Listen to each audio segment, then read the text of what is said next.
ಆತ್ಮೀಯ ವೀಕ್ಷಕರೇ, ತಮ್ಮೆಲ್ಲರಿಗೂ ಸ್ವಾಗತ. ಕರ್ನಾಟಕ ರಾಜ್ಯ ಸರ್ಕಾರಿ ನೌಕರರ ಹಳೆ ಪಿಂಚಣಿ ಯೋಜನೆ, ಅದರ ಜೊತೆಗೆ ವರ್ಷದ ಮೊದಲನೆಯ ಡಿಎ ಕುರಿತು ಇಂದಿನ ಈ ಒಂದು ವಿಡಿಯೋದಲ್ಲಿ ಒಂದು ಲೇಟೆಸ್ಟ್ ಅಪ್ಡೇಟನ್ನು ತಮ್ಮೊಂದಿಗೆ ಶೇರ್ ಮಾಡ್ತಾ ಇದ್ದೀನಿ.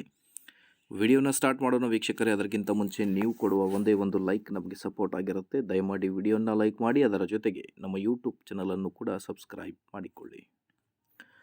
ವೀಕ್ಷಕರೇ, ರಾಷ್ಟ್ರೀಯ ಪಿಂಚಣಿ ಯೋಜನೆ ರದ್ದುಗೊಳಿಸಿ ಹಳೆ ಪಿಂಚಣಿ ಯೋಜನೆ ಮರುಜಾರಿಗೊಳಿಸುವ ಬಗ್ಗೆ ಸರ್ಕಾರ ಸೂಕ್ತ ನಿರ್ಧಾರ ಕೈಗೊಳ್ಳಲಿದ್ದಾರೆ.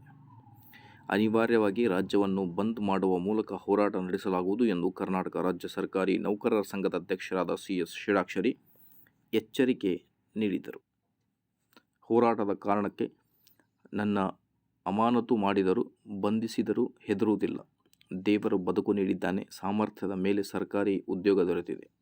ನನ್ನ ಜೀವ ತೆಗೆಯುವ ಸರ್ಕಾರಿ ಉದ್ಯೋಗ ಕಸಿಯುವ ಅಧಿಕಾರ ಯಾರಿಗೂ ಇಲ್ಲ. ಯಾರ ಬೆದರಿಕೆಗಳಿಗೂ ಬಗ್ಗುವುದಿಲ್ಲ ಎಂದು ಹೇಳಿದರು. ಸಭೆಯಲ್ಲಿ ಕೈಗೊಂಡ ನಿರ್ಣಯಗಳು ನೋಡ್ತಾ ಬಂದರೆ, ಅಖಿಲ ಕರ್ನಾಟಕ NPS ಸಂಘ OPS ಮರುಜಾರಿ ಕುರಿತು ಮುಂದಿನ ಹೋರಾಟವನ್ನು ಕರ್ನಾಟಕ ರಾಜ್ಯ ಸರ್ಕಾರಿ ನೌಕರರ ಸಂಘದೊಂದಿಗೆ ನಡೆಸುವುದು. ರಾಜ್ಯ ಸರ್ಕಾರಿ ನೌಕರರ ಸಂಘ ಸಹಯೋಗದಿಂದ ಜಿಲ್ಲಾ ಮತ್ತು ತಾಲೂಕು ಹಂತಗಳಲ್ಲಿ ಸಂಘಟನೆಗಳನ್ನು ಬಲಪಡಿಸುವುದು.